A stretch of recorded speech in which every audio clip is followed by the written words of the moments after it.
And I'm really going to challenge this notion of what is so special about young people. What is it that young people have that other people don't have? Who would like to contribute a thought?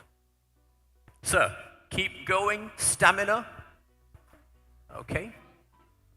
Fall down, get up. Okay. Passion. Okay. So courage, passion, proper direction. Yeah, I think we're getting somewhere now. Innovation. Okay. That's a good one. Okay, so I would like to suggest that there are two things. One is values. About 17 years ago, Professor Yunus came to one of my events in Singapore, and in his speech he said that technology is a liquid substance. It takes the shape of the container that you put it in. It's neither good nor bad. It depends on what container you're putting it in. And I would put it to you that the energy of the youth, also how you harness it, depends on the values, and the values are the container that you put it into. You can have a lot of energy, and you could be an activist, and it's one thing to be an activist, and you go out on the roads, and you do a blockade around the roads because you believe in changing the system, an unfair system. Completely different thing to go out there and do a blockade, make life miserable for people because you want something for yourself. Changing a quota system is very different to saying, I want my college to become a university tomorrow, as opposed to saying, I want fair process and transparent decision-making that could result in colleges becoming universities. Values, I think, are important. And the second one is competencies. You can be very well-meaning, but there are certain skills that are required to, again, channel that energy in a certain way. It's not education in the traditional sense of the word. These are, I think competencies is the right word, and I'll give you a couple of examples. So, the first thing that was introduced, and this is in the pilot stage right now, is systems thinking. It starts with systems sensing. We're all part of a system. And to be able to immediately locate ourselves within a system to see how we interact with others, how changing one part of the system could change another part of the system, as opposed to looking at things in isolation.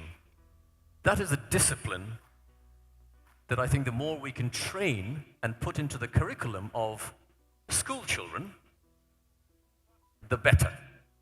And so there's a lot of pedagogical work that's going around that. How do you not only map the system, how do you then influence the system?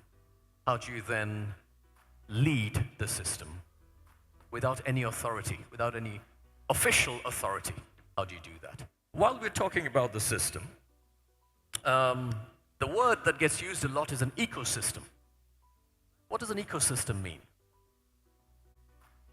What other type of system is there? Yeah?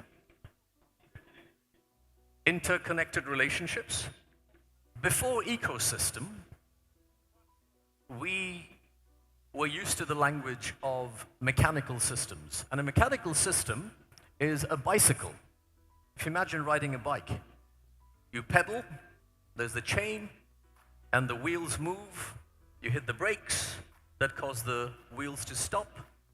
There is a cause and effect dynamic to it, highly predictable. You can put an equation on it and you say that this much of force is going to cause that much of movement. That is a mechanical system. An ecosystem is like in a forest where the cause and effect are not so clear. Sometimes a little bit of moisture can lead to this outcome of the plant. Sometimes it can have a different outcome. You know how to nurture an ecosystem, but you cannot direct specific outcomes every single time.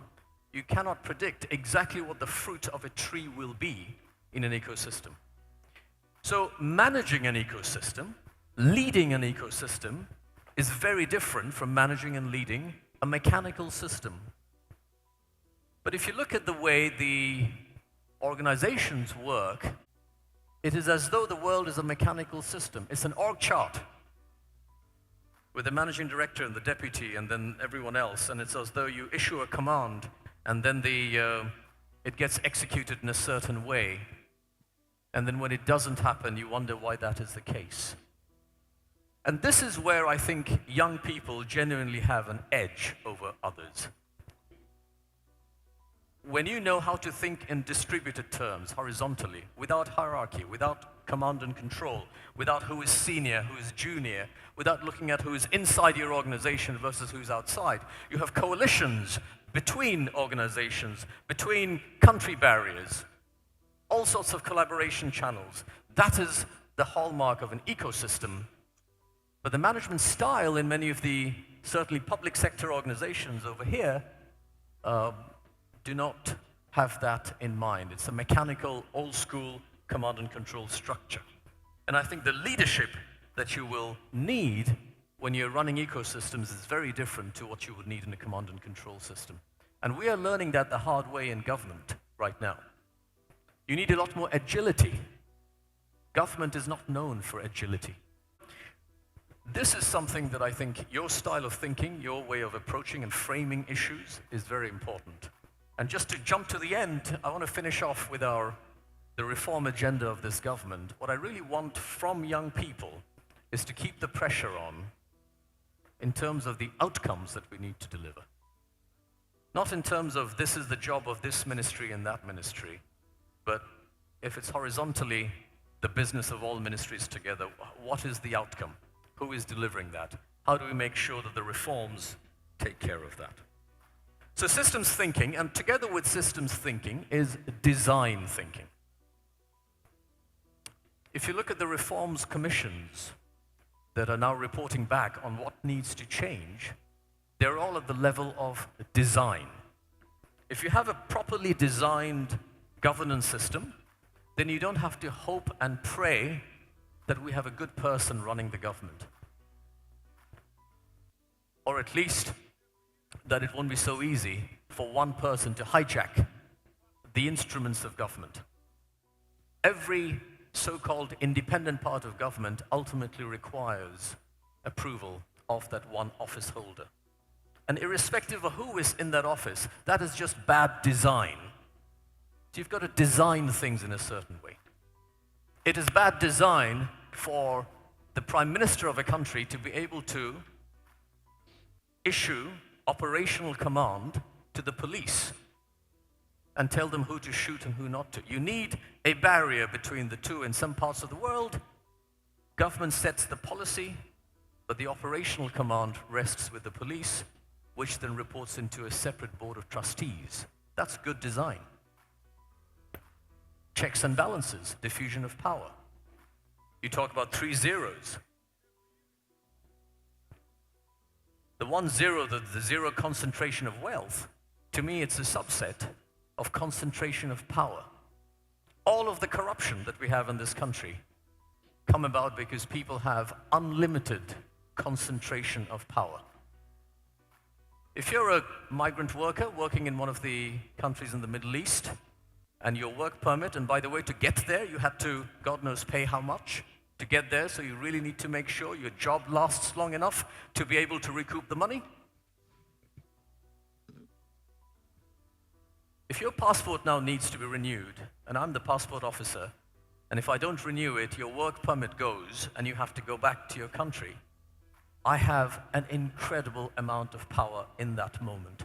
I can extract as much rent as I can from you in that moment and exploit that situation, and you will have no recourse at all in the current way of doing things.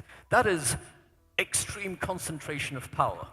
So for me, the 3 zeros, which I think is a guidepost for our government or any government, you want to make sure there's zero poverty, which in more general terms means that average GDP doesn't mean anything if poverty is extreme. zero net emissions, which to me means that you have to be mindful of your environmental duties, climate, nature, biodiversity.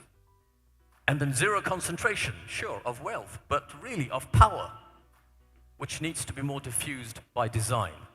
And unless we are trained in design thinking and we speak the language of design thinking, our debates are always about the specific case. Most of the phone calls I get are, I'm stuck, my permit is stuck, or something is, pending, can you please resolve it? And I call up the officer and it gets done. And I feel good about the fact that I've just helped someone. Have I really changed the system? No. When I'm not looking, it's back there again. So when you're campaigning for change, please make sure that it's not just solve my issue, solve the systemic issues. That's design thinking. And then the other stream of the stack of capabilities is one on constructive conflict. It is not enough to bring people together from diverse backgrounds. Diversity is not enough to ensure inclusion of the diversity of ideas. How do you deal with disagreements? By the way, I would suggest that in this room already, we are a little bit all kind of the same way. We think the same way. We're here because we are all of a particular mindset. But when you step out of this room and you meet with people who have genuinely held strong ideas that are against your views of the world, how do you deal with them? A lot of the time, we deal with disagreements personally. We cannot separate the personal from the issue. A lot of the time, we start thinking, we start questioning the intention of the other person. A lot of the time, we start tagging them. He or she is a good guy or a bad guy, depending on whether they agree with me or not. A lot of the time, we carry over grudges. So if you disagree with me on this topic, I'm going to disagree with you on the next topic, just to even the score. So there are certain ways in which we can train ourselves, particularly around some of our biases. And in the world of behavioral science, there's a good amount of research that talks about how we can overcome some of our subconscious biases in situations of diversity in order to really make sure that we make the most of the variety of views that are in the room. So we need to be mindful of them, particularly going forward now here in Bangladesh, when we're trying to reach consensus on what reforms we need to effect. We have to really zoom out and think about how would we want the powers of government to be designed, assuming that my party is not in government? How would I like disagreements to be cleared so that if I lose an argument this time round, I have a chance next time round to win it again? How do we ensure that there's an element of fair play? So, constructive conflict, there's a whole lot of material out there. I'm not going to bore you with the detail. So lastly, young people and nation building. How do we pull it all together and see if we can make use of this enormously fortunate, lucky opportunity that we have as a country to put the nation on a very different plane from here on. We make sure that we, and I include myself in young people, we make sure that we do not let other people frame the agenda for us. If someone says it's one or the other, we should ask, why can it not be one and the other? If someone says we've got to keep focusing on the past and not so much on the future, we've got to flip it around and go, why? Why can't we spend a bit more time on the future? More dreams than memories, than memories than dreams. And we have to make sure that we keep the focus very much on the system and the design, so that when we're done, we have a country where there is fair play, level playing field, checks and balances, accountability, and trust. Trust that if I lose this time round, I will have an opportunity in 4 or 5 years' time to have another go. And between now and then, I'm going to congratulate the winner. And maybe I will be a loyal opposition in that period. And then I'll try again. Because otherwise, it's not going to be a system change. It's just going to be a tactical fix in the here and now. So let me end over here. Thank you very much for your time. It's been a pleasure interacting with you. Thank you.